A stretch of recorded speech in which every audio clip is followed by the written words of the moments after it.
Bon, on commence l'appel. Normalement, Avril n'est pas là, mais il devrait arriver, puisqu'il n'a pas présenté le dossier. Alors, pour Caderousse, Régnier, Duval, présent. Relor, Béatrice, Pouvoir. Vandal, Stéphane, Pouvoir, Lausanne, Avril n'est pas arrivé. Kramer, Céline, présent. Courtaison, Paget, Nicolas, présent. Cambon, Alexandra, Fenouil, Jean-Pierre, Martin, Corinne, Monroe, Xavier, Jablonski, Christelle, Lausanne, Jeudi, Biscara, Louis, Lille est là, Fleury, Georges-André, Questa, Martial, Clige, Sandrine, Brunet, Denis, Mafre, Claudine, pouvoir donner à Claude Avril, qui n'est pas arrivé. Vernet, Thierry, présent.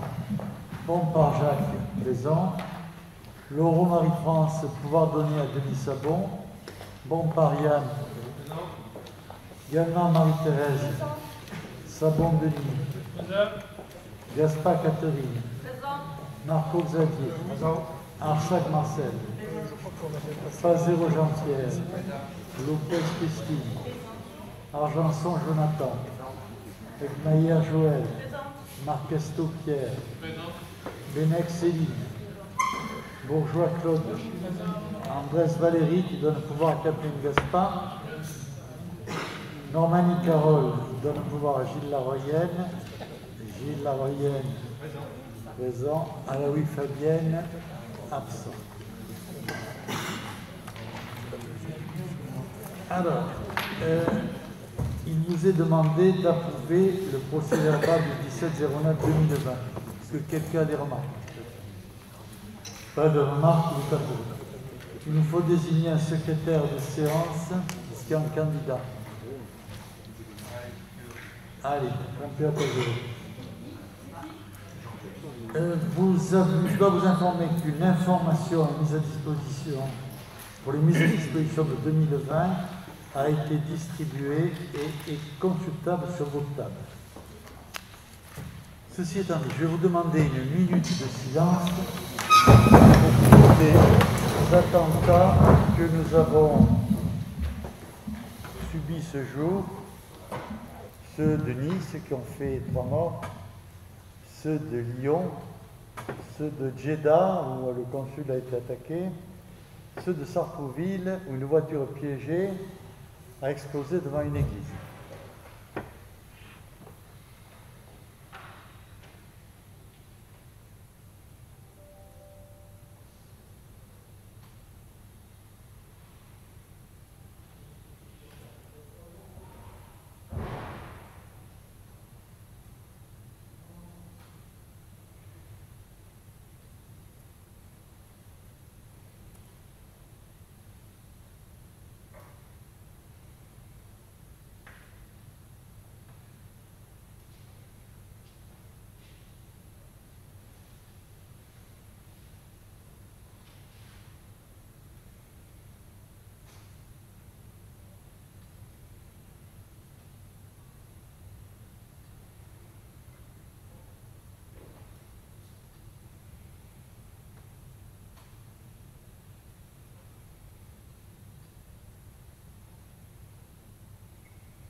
Je vous remercie.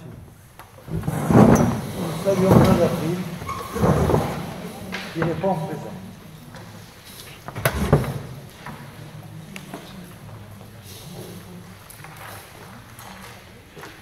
Alors, dossier numéro 1, présenté par Nicolas Paget. Merci Président. Dossier numéro 1 qui concerne l'installation de la commission intercommunale des impôts directs. Le 1 de l'article 1650A du Code général des impôts prévoit la création d'une commission intercommunale des impôts directs dans chaque établissement public de coopération intercommunale soumis de plein droit ou sur option au régime de la fiscalité professionnelle et publique. Cette commission se substitue à la commission communale des impôts directs de chaque commune membre de l'EPCI en ce qui concerne les évaluations foncières des locaux commerciaux, des biens divers et des établissements industriels. Au terme de l'article 1650A du CGI, la CID comprend, outre le président de l'EPCI ou un vice-président délégué qui en assure la présidence, 10 commissaires.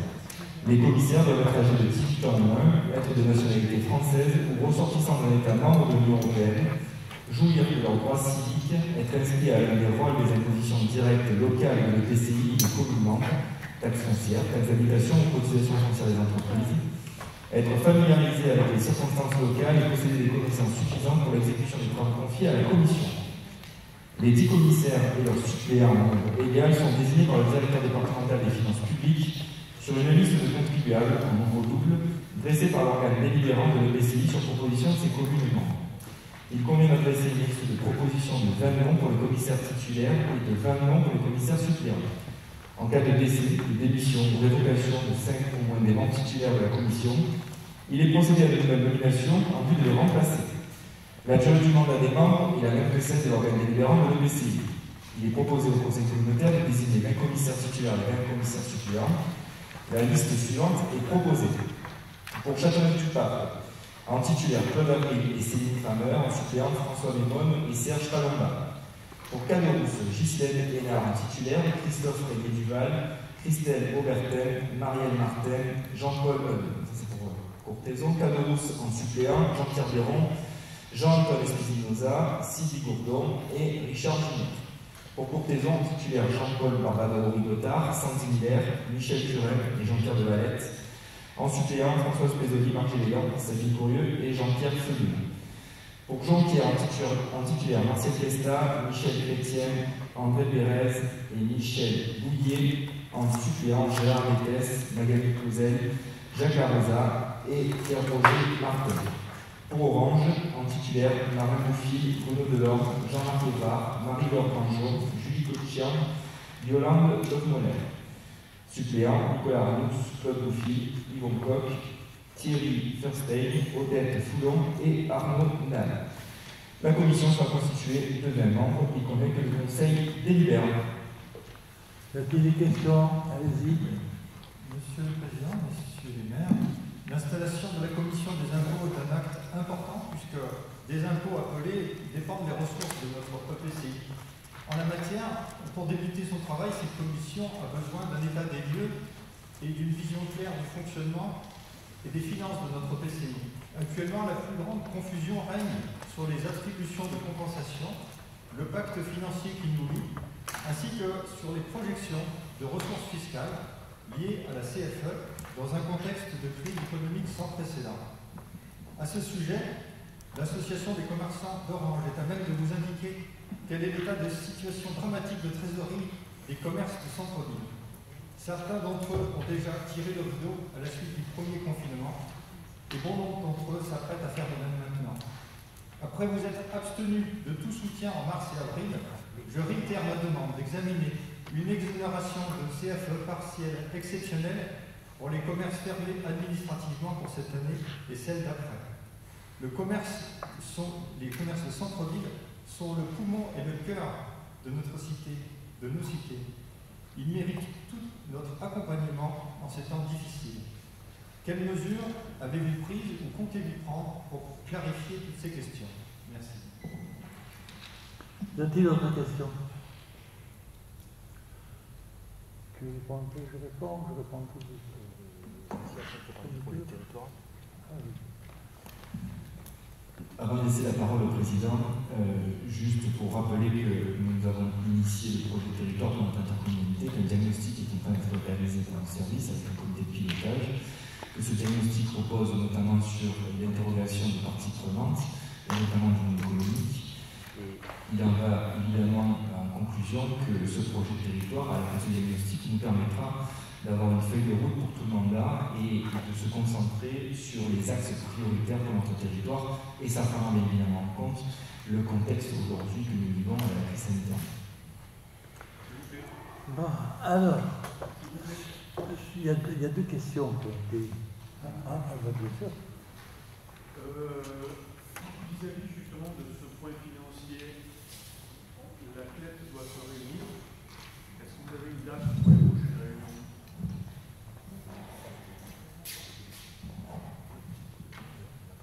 Continuez. Et voilà, je ne sais pas si j'ai bien été entendu. Vis-à-vis de ce qui vient d'être dit, est-ce qu'il est possible d'avoir les prochaines dates pour la réunion de la CLEP? C'est tout que vous avez posé comme question? Oui. Y a-t-il d'autres questions? Ce sujet-là. Y a-t-il d'autres questions? Bon, on va essayer de répondre à tout ça. D'abord, sur les montants de compensation.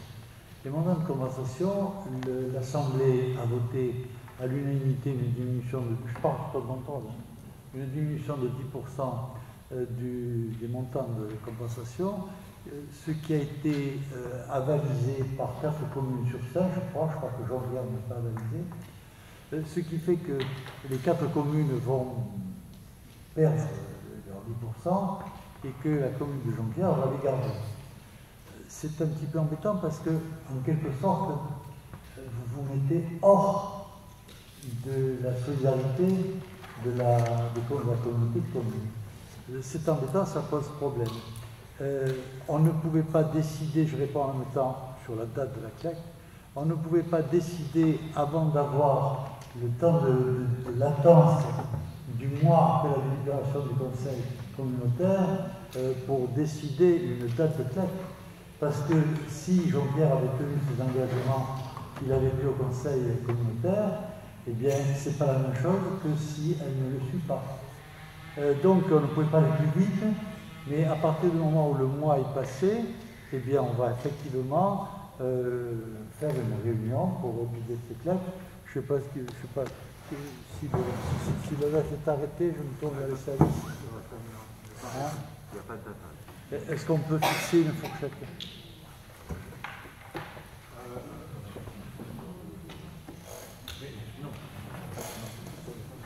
Voilà. Oui, réponds.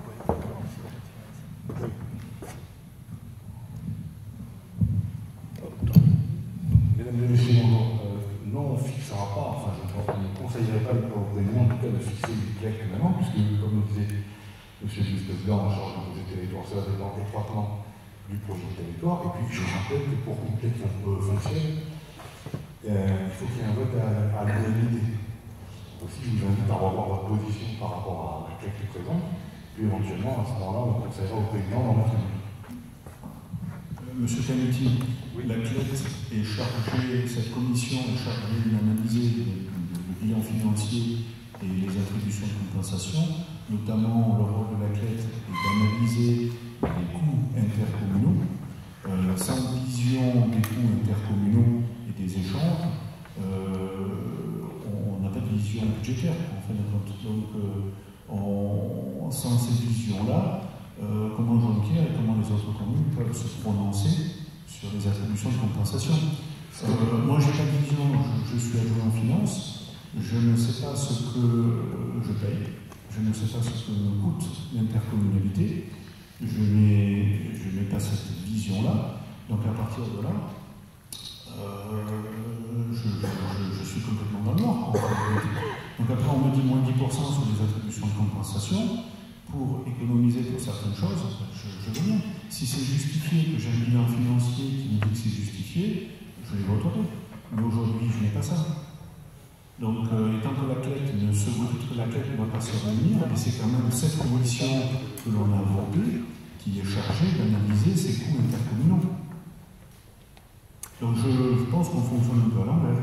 Alors, et effectivement, je suis d'accord avec vous, on fonctionne un petit peu à l'envers, mais je vais essayer de répondre le plus objectivement possible. Nous nous sommes rencontrés, monsieur, à cette raison pour que je vous expose les raisons qui ont amené le reste des communes à voter une baisse de moins de 10%. Donc, vous êtes au moins au courant de ce que j'ai pu vous en dire, même si cela peut vous sembler insuffisant. Deux, monsieur le vice-président en charge des finances et des services derrière lui, c'est bien évidemment à votre disposition pour discuter par écrit de vive voix de toutes les manières que vous souhaitez des conditions financières de notre, des conditions financières et budgétaires de notre intercommunalité. C'est pas le rôle d'une CLEC de faire un bilan du mandat passé. On a des commissions finances pour ça. On a le bureau des maires sur lequel on peut éventuellement intervenir sur ça à la demande des maires. On a une conférence des maires, et là, à la demande des maires, on peut tout à fait faire un point financier.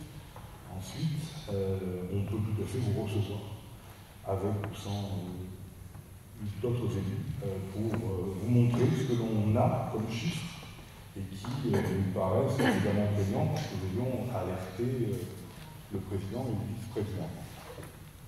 Ça, c'est mon point de vue administratif. Si le président et le vice-président souhaitent réunir une clé, et pourquoi pas, pour montrer et pour expliciter les conditions d'élaboration du précédent pacte financier qui ne sont plus ces conditions suffisantes et nécessaires pour assumer les attributions de compensation telles que nous les connaissons aujourd'hui, vu le départ de Sorte et Goudarig, et bien entendu, nous nous exécutons. Écoutez, moi je me suis renseigné, j'ai le règlement sur les attributions de compensation avec les fonctionnements demandés par le ministère de l'Intérieur. Donc à partir de là, je souhaiterais que ce soit fait conformément à ce que le ministère de l'Intérieur demande. Et je souhaiterais justement avoir cette position-là un peu plus claire pour pouvoir mieux en juger les attributions de compensation et les points financiers demandés par la CCPR. Alors moi, c'est très volontiers qu'il ferait une réunion, d'autant que, normalement, tous les chiffres que vous avez déjà dans les délibérations précédentes, mais il n'est pas interdit qu'on vous les refournisse. Il n'est pas interdit de refournir. Si vous avez envie d'aller chercher, ce qui peut prendre du temps, effectivement, les fonctionnaires le feront. Et moi, je suis d'accord. Combien de temps il faut pour prévoir peut-être un rencontre? Une quinzaine de jours, ce sera fait la quinzaine de jours. Notez-le, qu'après on ne vient pas me reprocher. Alors, ça c'était sur le montant des compensations. Deuxième, sur le commerce centre-ville. Alors, contrairement à ce que vous dites, monsieur, dès que l'État a été mis en place, dès que l'interdiction de fonctionner mise par l'État a fait que le blocus s'est fait, nous avons, de concert avec le conseil régional, mis en place des aides pour les commerçants en situation difficile. Ça a été fait immédiatement et on me disait que toute l'enveloppe avait d'ailleurs été consommée et je demandais la liste aujourd'hui qu'on n'a pas donné, ce que je regrette, mais je pense qu'on peut l'avoir très rapidement, à mon directeur de cabinet peut-être. Hein. Donc on vous fournira volontiers la liste des gens qui ont bénéficié des aides induites par la ville et le conseil régional. On le fera très volontiers, ça vous permettra de les contrôler sur le temps, s'ils ont bien reçu ce qu'ils disent avoir reçu. Qu'est-ce que nous allons faire maintenant? Alors, pour lutter contre strictement la politique que mène l'État, qui est inefficace sur le plan de la santé et terrible sur le plan économique, je suppose, on va se réunir incessamment, je suppose qu'on va prolonger cette aide pour que les entreprises et les commerces qui en ont besoin puissent en bénéficier. Par contre, c'est vrai que je regrette qu'on n'ait pas été averti de ceux qui avaient bénéficié. Hein. On me dit que l'enveloppe est fermée. J'aurais bien aimé avoir le résultat et dès que je l'aurai, on vous le transmettra parce que ce n'est pas un dossier secret. Par contre, le fond du problème, c'est le traitement. Le fond du problème, c'est le traitement. J'ai écouté le président de la République, j'ai essayé de ne pas m'énerver, ça a été difficile et j'en suis tout fatigué ce matin, cet après-midi. Nous avons un État qui ne fonctionne plus. Normalement, dans les pays civilisés, on a détecté la maladie, soigné la maladie, isoler les malades, que la maladie se rendait. De plus, on a fermé les frontières. Parce que si on prend des limitations de la liberté des habitants de la France et de l'Europe, il est incongru qu'on ne mette pas de limitation de la liberté chez ceux qui ne sont pas en France et qui ne sont pas en Europe et qui arrivent d'ailleurs, avec des contrôles quasiment absents. Là où ce travail est fait, il n'y a pas eu plus de morts, il y en a plutôt eu moins que ce qu'il y a là où on met la politique de gribouille qui est menée dans notre pays. Quoi qu'il en soit, l'État a été pris par surprise au début de la maladie et avait pris des engagements pour la suite. Ces engagements, il ne les a pas tenus. Ce qui fait qu'on est obligé de mener une politique qui est en deçà, qui est au-dessous de ce qui se faisait au Moyen-Âge. Donc, c'est bien beau d'avoir théoriquement des médecins, théoriquement des chirurgiens, théoriquement des hôpitaux, mais s'ils n'ont pas de lit, s'il n'y a pas de chirurgien pour opérer et des médecins pour soigner, eh bien, on n'a pas de médecine.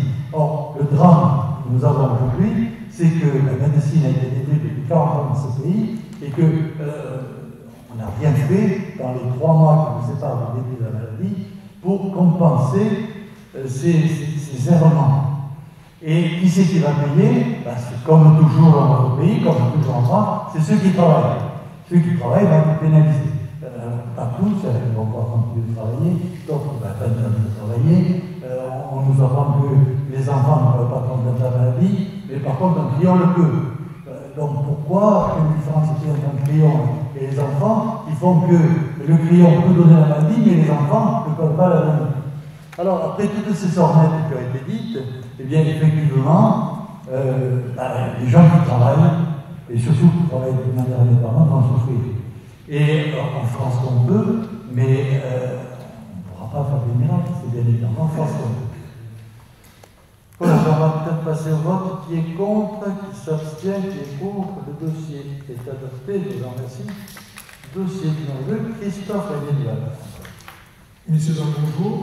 Alors, c'est le syndicat d'énergie des Vauclusiennes et SEV qui demande un représentant de votre intercommunalité. Donc, la loi du 17 août 2015 relative à la transition énergétique pour la croissance verte a prévu la création d'une commission consultative paritaire entre le syndicat détenant la compétence d'autorité organisatrice de la distribution de l'énergie électrique, AEDE, et les établissements publics de coopération intercommunale à fiscalité propre totalement ou partiellement inclus dans le périmètre du syndicat. Ces dispositions sont reprises à l'article L2224-37-1 du CGCT, conformément à l'alinéa 2 et 3 de l'article L2224-37-1 du CGCT. Cette commission est présidée par le président du syndicat d'énergie vauclusienne et aura pour objectif de coordonner l'action de ses membres dans le domaine de l'énergie, de mettre en cohérence leur politique d'investissement et de faciliter l'échange de données. Cette commission comprend un nombre égal de délégués du syndicat et de représentants des établissements publics de coopération intercommunale. Chacun de ces établissements dispose d'au moins un représentant.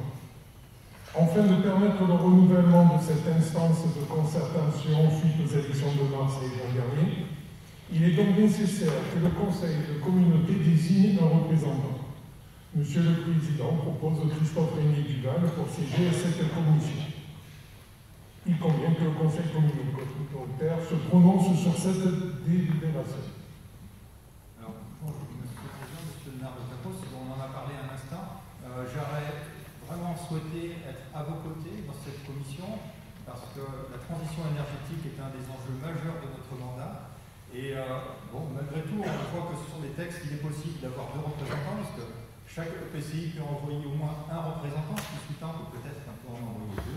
Donc, j'aurais voulu qu'on examine cette possibilité d'être à vos côtés pour siéger dans cette commission. Merci. Tu veux nous répondre à ça? Je vous réponds tout de suite, je vous fais la même réponse que je vous ai fait tout à l'heure. C'est qu'il faut voir les statuts de ce syndicat.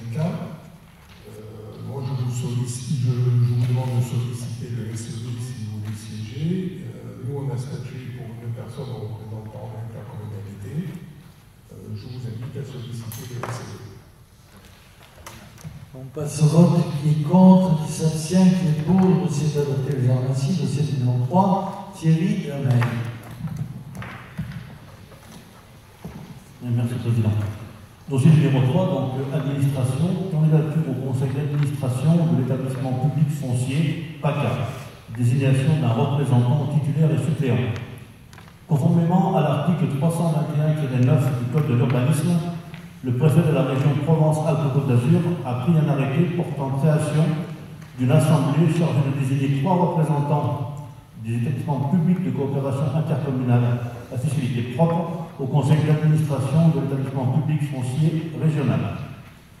Par courrier du 14 septembre 2020, M. le préfet de région a transmis cet arrêté ainsi que le règlement intérieur de cette assemblée et invite les EPCI de la région à désigner un candidat titulaire et son suppléant pour siéger au conseil d'administration. Le conseil d'administration de l'EPF PACA est constitué de 34 membres et 34 suppléants et comprend 6 représentants de la région, 12 représentants des départements, 9 représentants des métropoles et communautés d'agglomération de la région, 4 représentants de l'État et 3 représentants des autres EPCI. Le règlement de l'Assemblée, chargé de désigner les 3 représentants des autres EPCI, prévoit que les présidents ou leurs représentants sont membres de droit de cette Assemblée, qui est constituée de 46 membres et qui s'est réunie le 27 octobre 2020. Afin de désigner 3 représentants et leurs suppléants au conseil d'administration de l'EPF PACA, le préfet de région a invité les présidents ou leurs représentants à siéger à cette Assemblée et de proposer une éventuelle candidature. Après avis du bureau de la CCPRO du 19 octobre 2020, il a été décidé de proposer comme candidature M. Thierry Lemay en tant que titulaire et Mme Claudine Maffre en tant que suppléante. Un courrier a été adressé au préfet de la région dans ce sens. Il convient, conformément au règlement de cette Assemblée, d'entériner cette candidature, même a posteriori de la décision par une délibération du Conseil communautaire. Pour rappel, l'établissement public foncier Provence-Alpes-Côte d'Azur met en œuvre le compte de l'État et des collectivités territoriales qui en ont la compétence des stratégies foncières publiques. Voilà. Y a-t-il des questions? Pas de questions, on passe au vote. Qui est contre, qui s'abstient, qui est pour, c'est adopté. Point numéro 4, Thierry Lemay. Donc, point numéro 4, Habitat. Approbation du programme local de l'habitat, PLH, de la CCPRO pour la période 2020-2025. Pour rappel, le 2e programme local de l'habitat a été lancé par délibération du 10 avril 2017. Il a fait l'objet d'un premier arrêt le 17 juin 2019 pour transmission pour avis aux communes membres. Par délibération en date du 4 novembre 2019, le conseil de communauté de la CCPRO a procédé au 2e arrêt du projet du 2e programme local de l'habitat, après avoir pris en compte les avis des communes. Ce dossier d'arrêt a été transmis au service de l'État qui disposait d'un délai de 2 mois pour se prononcer et saisir le comité régional de l'habitat et de l'hébergement, le CRHH. Ainsi, par courrier en date du 15 janvier 2020, reçu le 23 janvier 2020, le préfet de département a émis un avis favorable sur le projet de 2e PLH de la CCPRO, assorti d'observations dont la suivante. Toutefois, pour être parfaitement en accord avec le SCOT, le PLH devrait maintenir un taux de rattrapage de 30% minimum de production de logements sociaux pour Jean-Pierre, même en cas d'exemption, au lieu des 15% fixés par le projet de PLH. Quant au CRHH, qui s'est réuni en date du 27 janvier 2020, ce dernier a émis un avis favorable sur le projet de 2e PLH de la CCPRO sans observation ni réserve. Après avoir pris en compte ces observations, il conviendra d'approuver le 2e PLH de la CCPRO. Le PLH deviendra exécutoire 2 mois après sa transmission aux représentants de l'État. Pendant 1 mois, les collectivités concernées devront afficher en mairie la délibération d'approbation et mettre le 2e PLH à disposition du public pour consultation. Pour mémoire, le contenu du PLH, encadré par le Code de la construction et de l'habitat, comprend les éléments essentiels suivants: du diagnostic, les orientations stratégiques et le programme d'action thématique. Le PLH définit 4 grandes orientations qui répondent aux enjeux déterminés dans le diagnostic et structurent les actions à mener sur la période 2020-2025, à savoir, première orientation, elle vise à mieux connecter le développement de l'offre de logement avec la politique d'aménagement durable du territoire. La deuxième orientation vise à mobiliser et requalifier le parc existant en lien notamment avec la revitalisation des centres-villes. La troisième orientation vise ainsi à produire une offre diversifiée et adaptée aux besoins. La quatrième orientation vise ainsi à mettre en place une gouvernance de la politique de l'habitat et se donner les moyens de suivre et d'animer le PLH. Chacune de ces actions est déclinée dans le programme d'action se trouvant dans le dossier de PLH qui vous a été transmis avec le dossier du Conseil. Les engagements financiers prévisionnels du deuxième PLH sont à hauteur de 1 823 120 € pour la période 2020-2025. Ces engagements sont prévisionnels et seront l'objet d'une nouvelle APCP lorsque le PLH sera exécutoire. Voilà. Y a-t-il des questions? Oui. Oui, je voudrais poser simplement une question au rapporteur sur la troisième orientation, avoir des précisions sur la troisième orientation. Qu'est-ce qu'on entend par une offre diversifiée et adaptée aux besoins?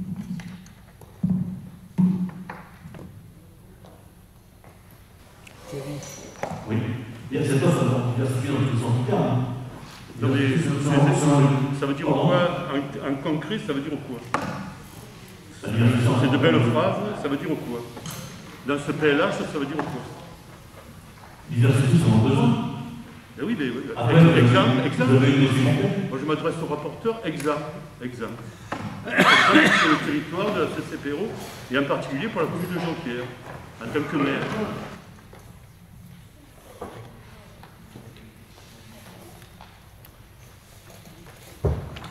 Donc je reprends les points qui sont dans le dossier. Le problème, c'est que le dossier de l'habitat est un dossier complexe. C'est un dossier complexe parce qu'en fin de compte, ce n'est pas les collectivités locales qui décident réellement, c'est l'État qui décide. Et c'est vrai que ce n'est pas toujours facile de s'entendre avec l'État. Donc c'est un combat de tous les jours. Vous le savez bien, vous avez vu depuis un moment, donc vous n'êtes pas sans savoir que entre ce que veut l'État et ce que veulent les collectivités locales, il y a souvent un désaccord et que ce désaccord serait de plus ou moins à l'amiable. Par exemple, au niveau de la ville d'Orange, au niveau de la communauté indépendante, je crois la même philosophie, c'est éviter les trop grands appartements. Parce que les trop grands appartements sont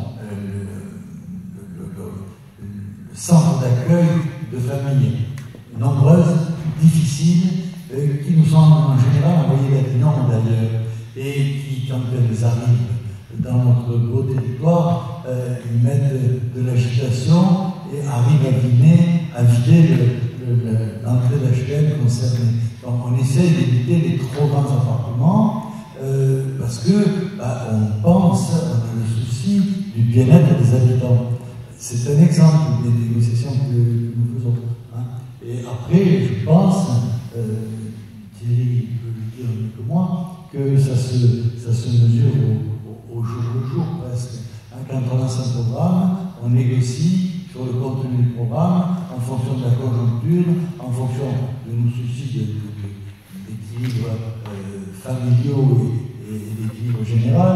Et c'est difficile de définir de A jusqu'à Z ce qui va se passer demain, alors qu'on n'a même pas toutes les demandes. Dieu merci hein, pour ces développements. Merci, Monsieur le Président, d'être venu suppléer votre rapporteur. Alors, j'avais une autre question. C'est la quatrième orientation, suivre et animer le PLH. Qu'est-ce qu'on entend par animation en termes concrets? Premièrement, mettre en place un observatoire de l'habitat qui va nous permettre de mieux comprendre, de mieux analyser nos besoins sur l'ensemble du territoire. Installer une instance de pilotage et renforcer les partenariats pour assurer la mise en œuvre des objectifs du PLH. et instaurer une politique de peuplement intercommunal pour améliorer la mixité sociale. Ça, c'est le point essentiel de cette quatrième orientation. Juste pour rappel, la CRHH, que vous siégez à l'époque, vous avez tout voté. Je reviens sur la question précédente.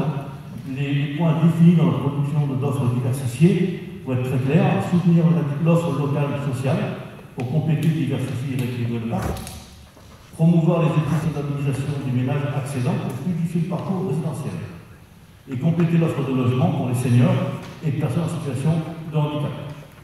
Tout ça, vous l'avez à l'époque, vous étiez à CRHH, vous l'avez validé. Donc, monsieur le rapporteur, avant de la faire, monsieur le président a bien répondu à la question, parce qu'il a fait du concret. Vous lisez un texte qui est rédigé par les services de l'État, comme a dit monsieur le président. Vous êtes d'accord, quelquefois. Moi, je vous demande des exemples concrets sur notre territoire. Des exemples concrets. Ce sont des on va de lire un texte, c'est bien. C'est pour ça que je vous donne des précisions concrètes. Et je remercie monsieur le président d'être venu à notre secours. Il s'agit d'orientations qui ont été validées à l'époque par les membres du PLH. Vous en faites partie. Ces orientations sortent de la CRHH. Auquel vous apparteniez, vous avez joué à l'époque. C'est pas ça qui est en cause, c'est pas ça qui est en cause. Le problème, c'est de faire du concret à partir de ces textes que vous avez, de ces quatre orientations. Et du concret, vous n'êtes pas capable de le faire. Les programmes ne sont pas mandés. Merci, monsieur le président. Vous posez des questions auxquelles on ne peut pas répondre. Les programmes ne sont pas mandés. Ce sont des lignes directrices que nous posons ici. Et après, il y a leur utilisation, leur harmonisation en fonction de chaque projet. Ne faites pas une commune personnelle là-dessus, parce que c'est pas sérieux. Allez, on passe au vote. Qui est contre? Qui s'abstient? Qui est pour? Le dossier est adopté, dossier numéro 5. Oui.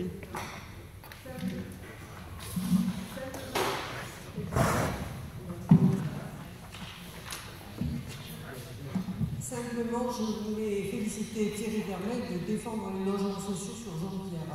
Ça change. Pour quel gars? Normalement, on n'est pas là pour faire de la polémique. Hein. Et en plus, le dossier. Allez, passons au dossier numéro 5.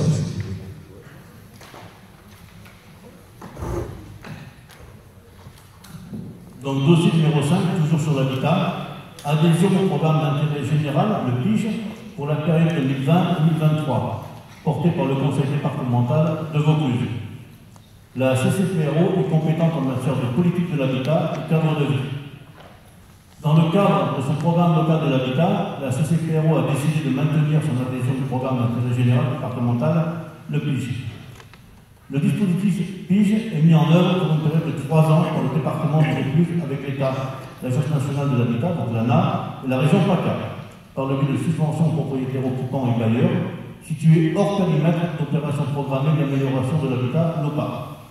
Il a pour objectif la lutte contre l'habitat indigne et dégradé, la lutte contre la précarité énergétique et pour la rénovation thermique, l'adaptation des logements à la perte d'autonomie, le développement d'un parc locatif conventionné. Ces objectifs triennaux sont l'amélioration de 350 logements occupés par des propriétaires aux ressources modestes et la remise sur le marché de 160 logements locatifs conventionnés, dont 90 seront conventionnés sans la nécessité de réaliser des travaux. Pour rappel, le dernier programme 2016-2019 a permis de générer un montant de travaux de plus de 9,7 millions d'euros pour la réhabilitation de près de 470 logements. Ces chantiers ont bénéficié à 87% aux entreprises vauclusiennes. Il a permis de financer 15 dossiers sur le territoire de la CCPRO, 13 dossiers propriétaires occupants et 2 dossiers propriétaires bailleurs. La participation de la CCPRO s'est élevée à 14 077 €. Il convient de se prononcer sur le renouvellement de la contribution de la CCPRO en abondant les aides existantes à la hauteur de son engagement antérieur, soit 5% du montant des dépenses subventionnables par l'ANA dans la limite de 20 000 € annuels. Donc bref, on reste sur le même montant que donc le PIGE précédent. Y a-t-il des questions? Pas de questions? Alors, on passe au vote. Qui est contre? Qui s'abstient? Qui est pour? Dossier adopté, je vous remercie. Point numéro 6. Toujours l'habitat. commission Habitat, donc nouvelle appellation pour la commission du travail intercommunale. Par délibération numéro 2020-027 du 28 juillet 2020, le Conseil communautaire a délibéré sur le nombre de commissions de travail intercommunales, leur dénomination, leur composition. Parmi celles-ci, il a été créé et dénommé la commission Habitat.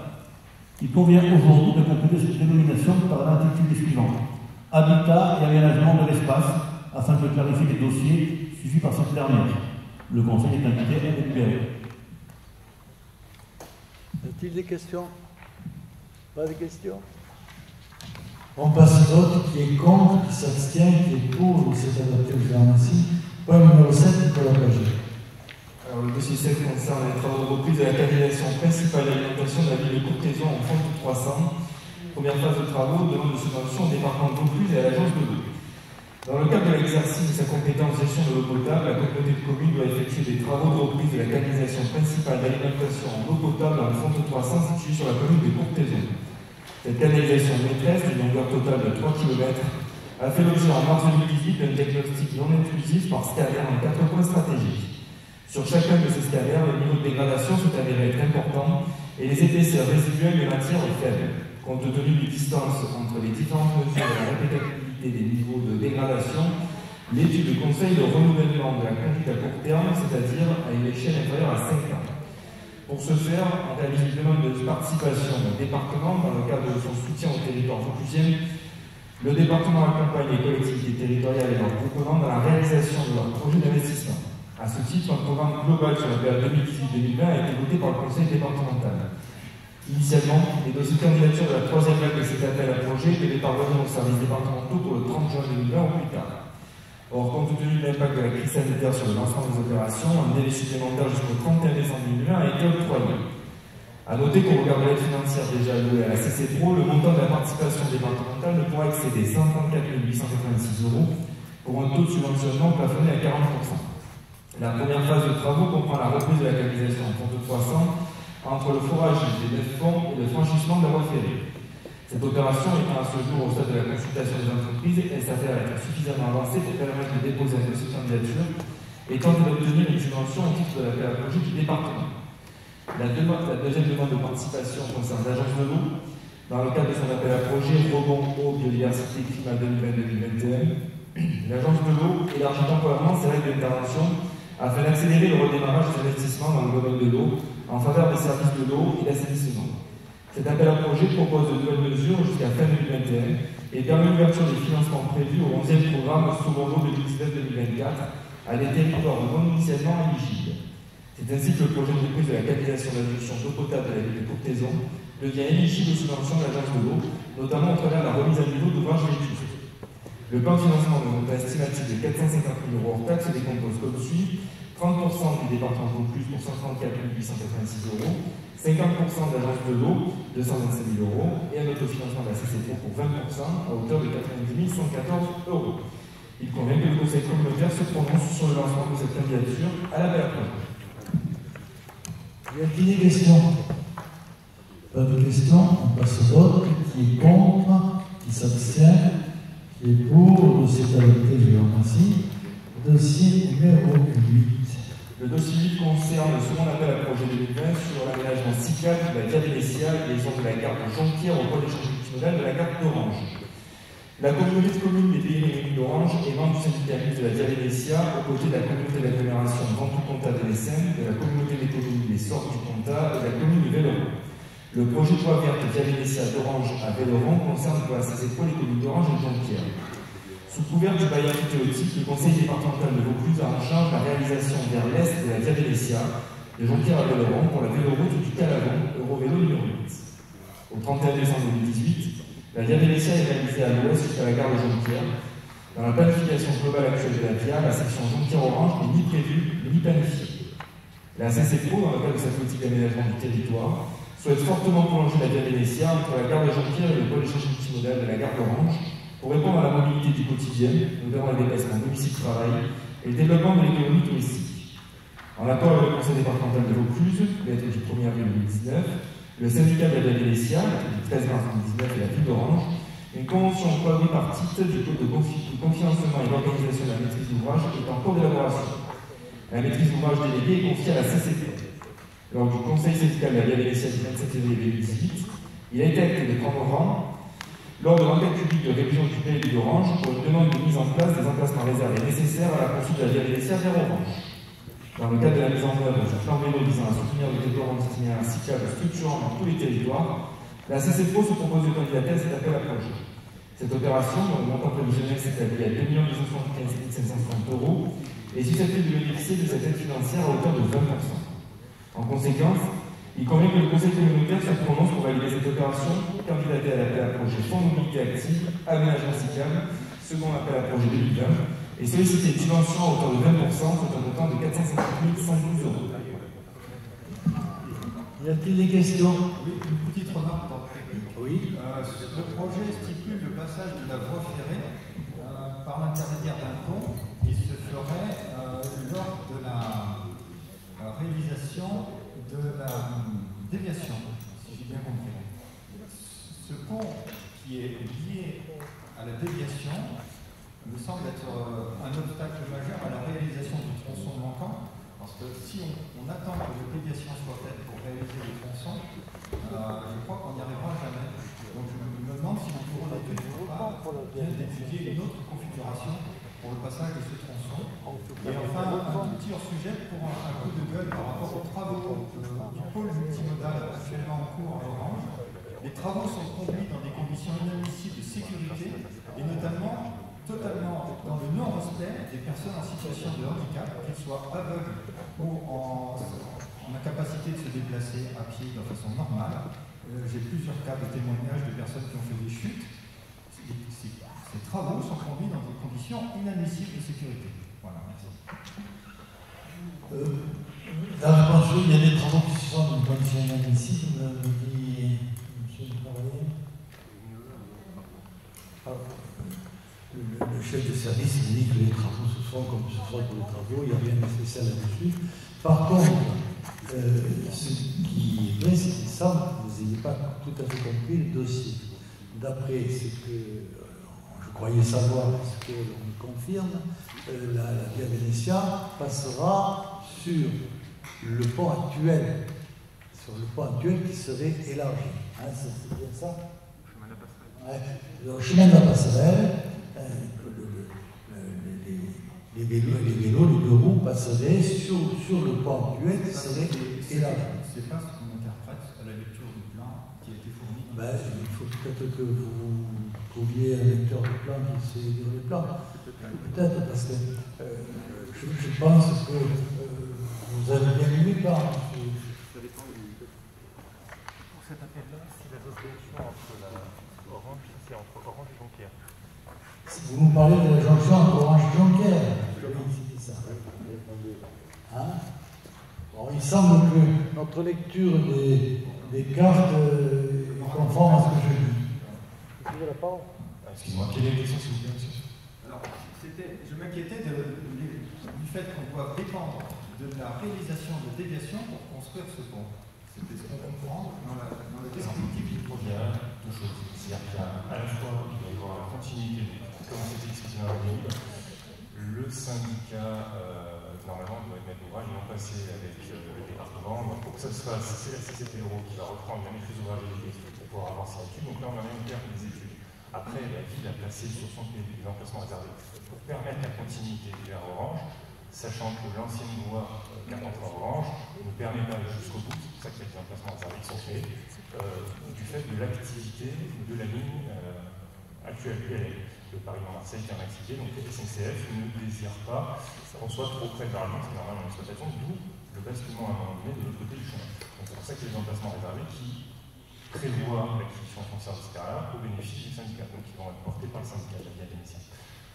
Après, on va arriver jusqu'à un ouvrage où on va utiliser la voie existante. C'est un ouvrage actuel qui passe anciennement où il y avait les chevaux de la Légion, là, le centre de la Légion.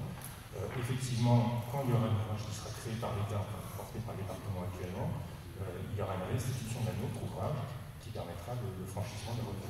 Tout ça se fera en fait. On utilisera dans un premier temps l'ouvrage existant et après l'État reconstruira quand il passera son ouvrage, il vous restituera un accès.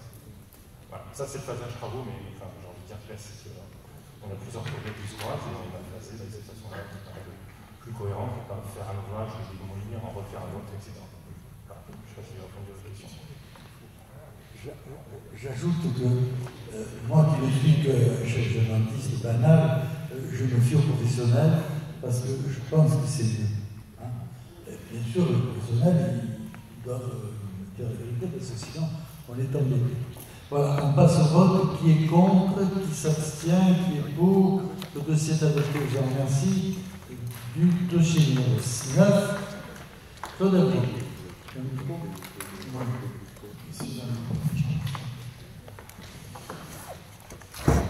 Il s'agit du rapport d'activité 2019 de l'Office de tourisme. Parce que vous savez que chaque année, on rend compte de la situation de l'année précédente, que nous n'avons pas encore conclu.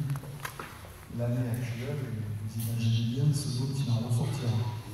En 2019, vous rappelez, vous avez donc un rapport qui a été décomposé en 6 parties, qui reprenait des éléments essentiels du fonctionnement de notre office, avec des missions, vous savez, je le rappelle pour ceux qui ne le savent pas, l'État sous forme d'établissement public industriel et commercial.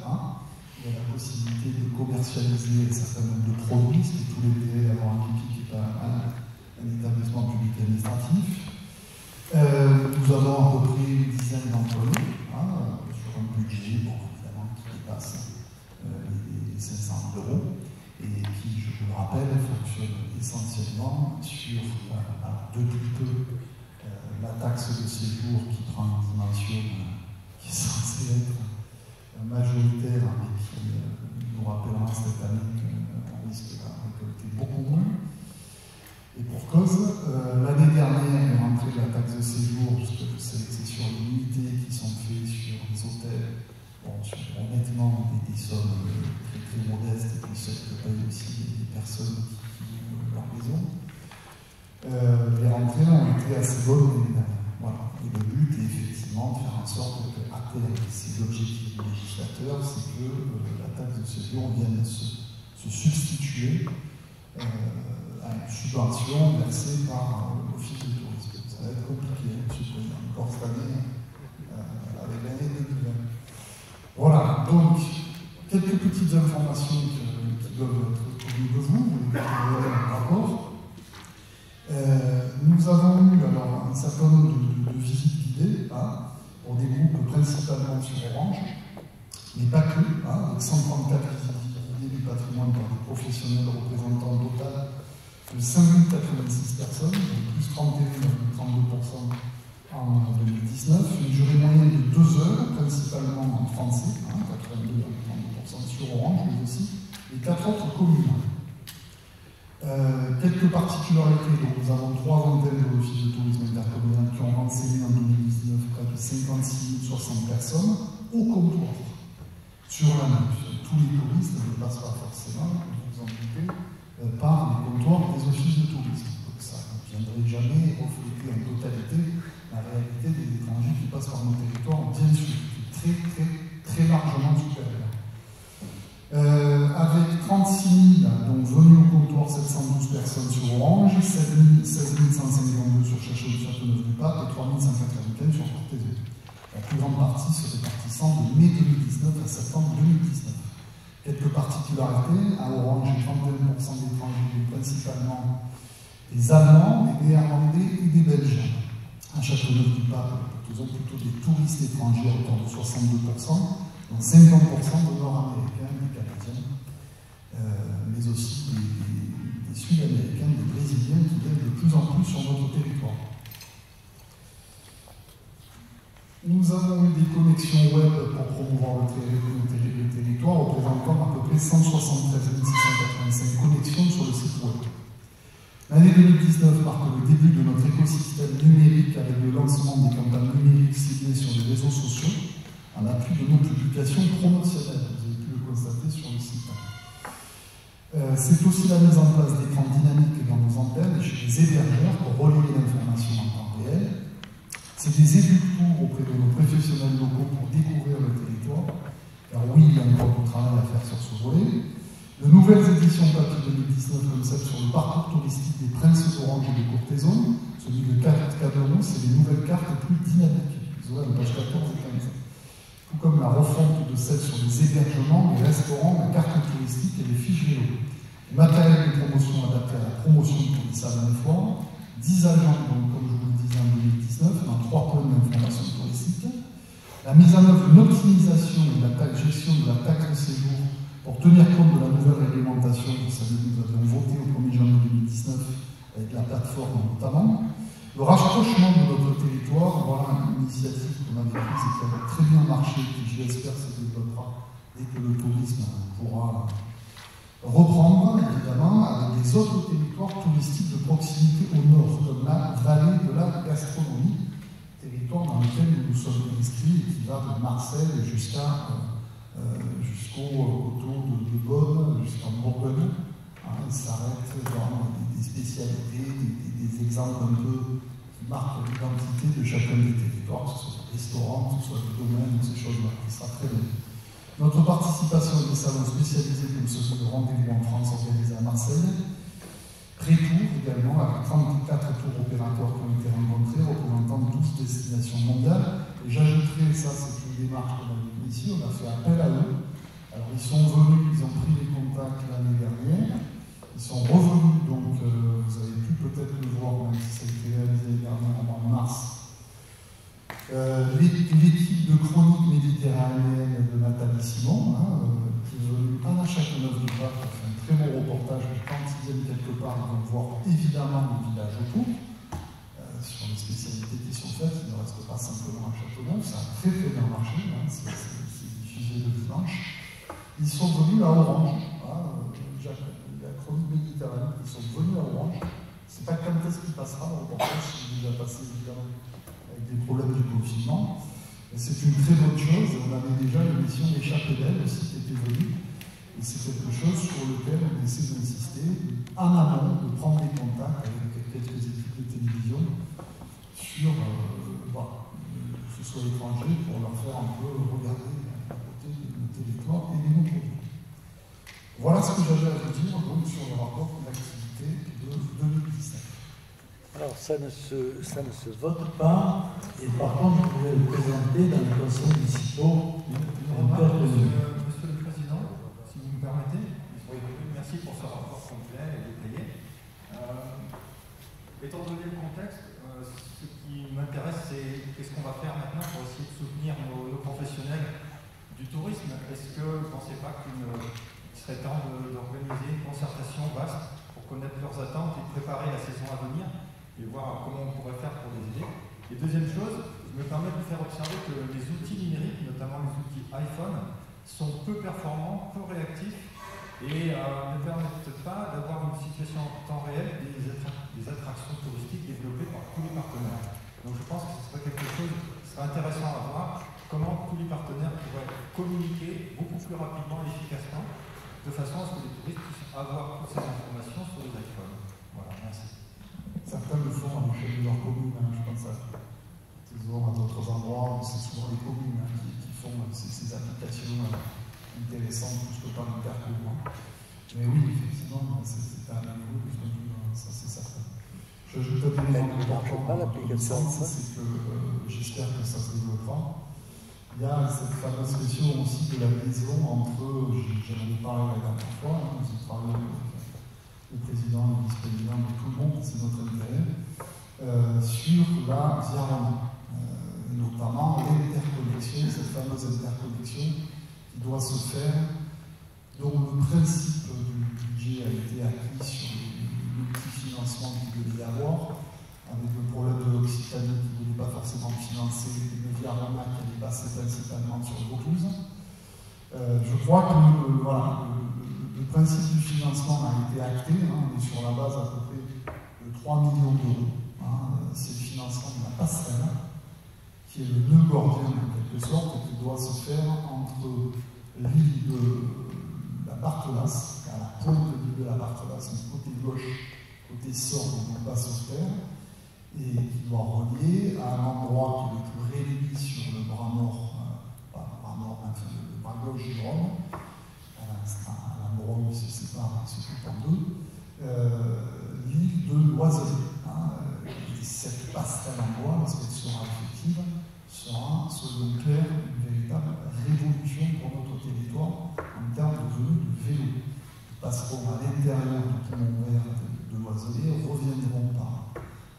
Châteauneuf, à la fois au centre, et aussi en bordure du Rhône. Je crois qu'on en a parlé de Christophe. Caderousse, je crois, le département va avancer entre la liaison entre Caderousse et Châteauneuf, hein, en tout cas sur ces bords en proximité immédiate des communes. Et ensuite, cette interconnexion doit se faire dans les 3 ans. C'est vrai qu'il faudra insister un peu, parce que ça nous amènera évidemment des touristes, hein, mais c'est quelque chose de formidable. Voilà, qu'il faudra suivre. Voilà ce que je voulais. Est-ce que les iPhones marchent ou ne marchent pas? Mes services ils disent qu'ils marchent sur Orange. C'est vrai, l'application d'Orange marche bien, sauf qu'il n'y a pas de passerelle entre les différentes communes de notre intercommunalité. Et pour les piétons, pour les cyclistes par exemple, c'est très compliqué d'avoir des parcours qui seraient facilement utilisables. C'est très difficile pour quelqu'un qui a l'application d'Orange d'aller regarder ce qui se passe à Courthézan ou à Caderousse. Est-ce que les services peuvent se pencher sur ce problème et voir si on peut le régler? On va voir ce qu'on peut faire. Bon, donc, ça vous a été communiqué, on ne vote pas. Point numéro 10, Xavier Marteau. Président, Mesdames, Messieurs, il s'agit d'achat public. Attribution du marché 2020-44, la fourniture et l'acheminement d'électricité et des services complémentaires. Dans le cadre de l'exercice de la compétence voirie d'intérêt communautaire, en particulier les public, la communauté et les communes doivent lancer des procédures de consultation pour un marché portant sur la fourniture et l'acheminement d'électricité et des services complémentaires sur le territoire de ces secteurs. L'assistance à maîtrise d'ouvrage a été confiée à NU Énergie, cabinet d'études spécialisé en énergie. La présente consultation prend la forme d'un marché à l'outil de fourniture courante et de services. Donc, le lot numéro 1, on appelle l'électricité pour site bleu C5, pour une valeur d'1 950 000 € hors taxe. Et le lot numéro 2, l'électricité pour site jaune type C4 pour 150 000 € hors taxe. Pour les différences de lot, c'est simple, c'est une question de puissance installée. Pour le numéro 1, c'est la puissance qui est supérieure à 34 kVA, qui va jusqu'à 240 kVA. Et pour le lot 2, qui est beaucoup plus faible, c'est une petite puissance, c'est-à-dire inférieure à 34 kVA.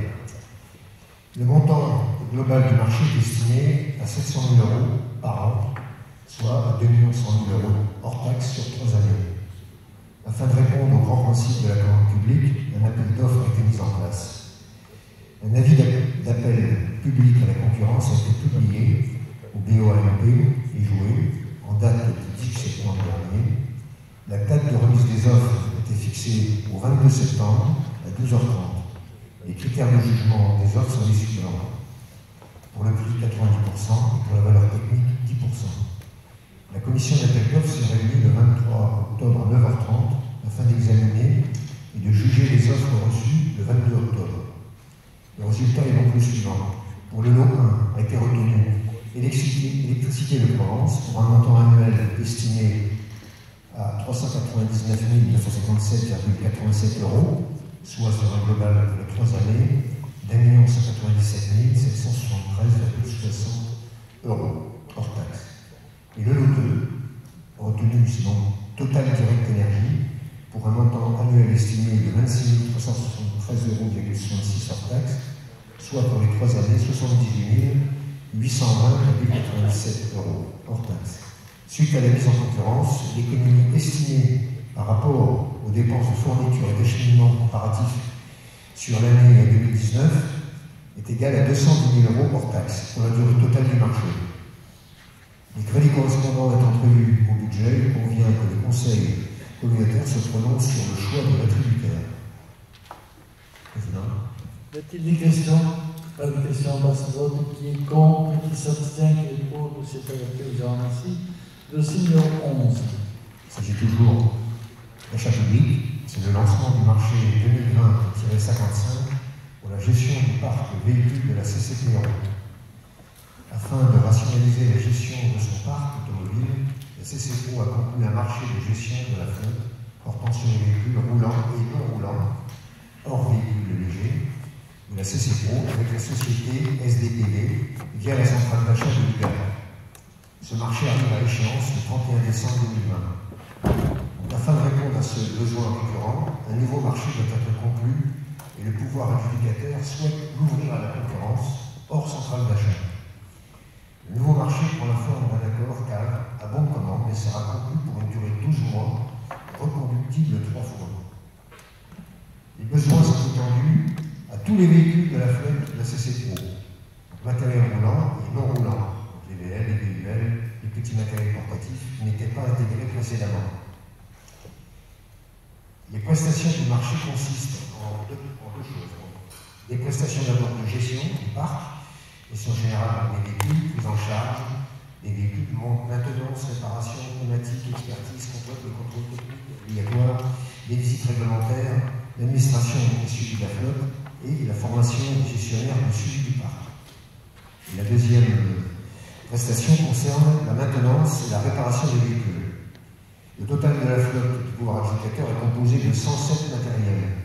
Ils sont répartis, bon, tout un listing, nous en faire grâce, que vous pouvez lire sur votre délibération. Cette flotte pourra évoluer à la hausse comme à la baisse. L'enveloppe financière du marché est définie en considération des dépenses du précédent marché qui était basé sur 39 mois et de l'évolution des dites prestations.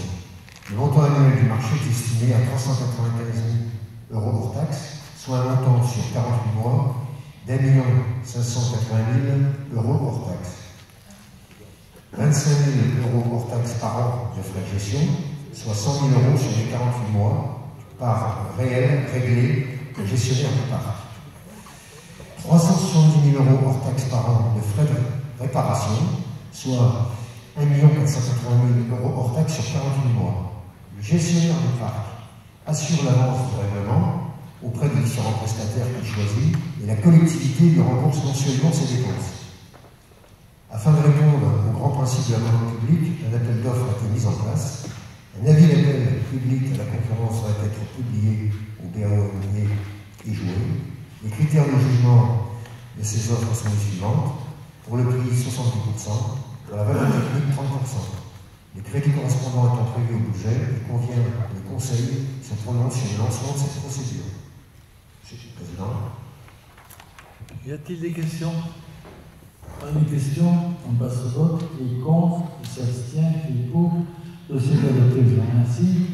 On passe maintenant au dossier numéro 12, rapporteur Christophe Duval. Alors, dossier numéro 12, convention type de prestation de services et actualisation des tarifs. Au cours des réunions organisées par la CCPRO de 2013 à 2015, dans le cadre du schéma mutualisation du service, mais également dans le cadre de la refonte statutaire engagée en 2015-2016, des besoins avaient émergé, notamment en ce qui concerne le balayage mécanique et le nettoyage de certains équipements clos appartenant à d'autres personnes publiques, État, conseiller régional, département et commune, ainsi qu'à des associations ou organismes d'utilité publique tels que des établissements scolaires ou des maisons de retraite privées. Certains d'entre eux ont exprimé le souhait de pouvoir bénéficier de moyens humains et de supports matériels en matière de propreté urbaine de la part des services intercommunaux. À ce titre, des solutions ont été étudiées par la communauté pour lui permettre d'apporter un support logistique à ses partenaires en matière d'entretien de leurs sites privatifs et de leurs espaces publics hors champ relatifs à la propreté urbaine transférée. Les dispositifs de l'article L. 5211-56 et 5214-16-1 du CGCT octroient aux communautés de communes la possibilité de réaliser de telles prestations de services. À cette fin, la communauté a intégré dans ses statuts en vigueur depuis le 6 décembre 2018 la possibilité d'effectuer des prestations de services au bénéfice de communes membres ou de toute autre collectivité ou organisme privé compatible avec des missions de service public qui lui sont dévolues. Missions qui intègrent expressément, depuis le 10 avril 2017, la propreté urbaine. Un budget annexe prestation de services a été créé le 1er janvier 2017 de manière à assurer la traçabilité de ces prestations qui doivent donner lieu à l'établissement de conventions particulières. Ce budget est assujetti à la TVA. En matière de propreté urbaine, les prestations susceptibles d'être confiées à la CCPRO sont les suivantes. nettoyage manuel et mécanique des sols, aspiration des feuilles et branchages, rotofilage des mauvaises herbes, lavage mécanisé des surfaces goudronnées, ramassage et vidage des corbeilles et nettoyage des WC. Il convient par la présente de valider le cas dans lequel ces prestations seront réalisées. Il convient également d'actualiser les tarifs relatifs aux prestations de services en matière de propreté urbaine, comme ci-dessous indiqué, suite à la sortie de certaines machines et à l'entrée d'autres permettant un meilleur fonctionnement du service. Bon, je vous passe les tarifs, vous les avez lus. Il convient que le Conseil ait délibéré. Y a-t-il des questions? Pas de questions, passe au vote. Qui est contre, qui s'abstient, qui est pour, c'est adopté. Je vous remercie. Dossier numéro 13, tableau des effectifs. Alors, il faut faire des regroupements d'emploi d'agents titulaires et stagiaires et d'agents non titulaires de droit public. La réglementation ne distingue pas les emplois budgétaires selon qu'ils auraient vocation à être occupés par des agents titulaires et stagiaires ou par des agents non titulaires de droit public. Il s'agit de mêmes emplois. Il est simplement indiqué le statut de l'agent qui prend le poste. Il convient dès lors de procéder à la correction du tableau des effectifs afin d'en tenir compte. De la même manière, il y a quelques suppressions d'emplois budgétaires suite au départ d'agents pour cause de retard de mutation de notre collectivité, et de plus, certains emplois budgétaires n'ont pas vocation à être pourvus. Il s'agit notamment des droits de renseignement sur lesquels aucune promotion ou avancement du droit du peuple est décidé sauf d'agents remplissant une condition statutaire. Doit également être supprimé un emploi budgétaire d'ingénieur principal correspondant à une fonction n'apparaissant plus dans l'organigramme des services suite à leur réorganisation et restructuration. Sont par ailleurs supprimés du tableau des effectifs 3 emplois budgétaires notés comme charge de mission, mais faisant doublon des emplois budgétaires sur grade classique. Il convient de supprimer l'ensemble des emplois budgétaires du tableau des effectifs. Sont concernés et supprimés 2 emplois budgétaires d'ingénieur principal, 3 emplois budgétaires d'ingénieur, 3 emplois budgétaires de technicien principal classe 1, 3 emplois budgétaires de technicien principal classe 2, 2 emplois budgétaires de technicien, 3 emplois budgétaires de chargé de mission. Il est donc demandé, à la suite de tout ça, d'autoriser le président à prendre toute décision sur rapportant la mise en œuvre de la présente délibération. Et vous avez le tableau de théorie des effectifs du personnel en page 3. Est-ce que vous avez des questions? Pas de questions, on passe au vote. Qui est contre, qui s'abstient, qui est pour, c'est adopté. Merci. Nous allons maintenant voir la délibération sur la formation des élus, détermination des organisations et adaptation du règlement intérieur. Alors, les thèmes de formation qui nous sont proposés pourraient être les suivants: aménagement de l'espace, développement économique, gestion des milieux aquatiques et la prévention des inondations, aménagement, entretien et gestion des aires d'accueil des gens de voyage situés sur le territoire, collecte et traitement des déchets de ménage et déchets assimilés, protection des enveloppes de l'environnement pour la conduite d'action d'intérêt communautaire, politique du logement et cadre de vie, création d'aménagement et entretien de la partie d'intérêt communautaire, eau et assainissement, éclairage public et signalétique tricolore, prévision, prévention, information et sensibilisation de la population vis-à-vis des risques majeurs, observation du territoire et système d'information géographique, gestion des hôpitaux urbains. En dehors de ces orientations prioritaires, chaque élu choisit librement l'information qui l'intentionnent et devra informer le président avant le communiquement de l'unité concernée. Il convient que le Conseil adopte ces orientations et adopte le règlement intérieur pour la formation des élus qui vous est joint et que je ne vous lirai pas, supposant que vous l'avez lu vous-même. Après vous avoir accusé de cela, il vous est demandé d'épouser le président signer tout document afférence dessus. Est-ce que vous avez des questions? Pas de questions. On passe au vote. Qui est contre, qui s'abstient, qui est pour. Le dossier est adopté. Je vous en remercie. Et je crois que nous avons étudié l'ensemble de la réunion d'aujourd'hui. Je vous remercie et vous souhaite une bonne soirée.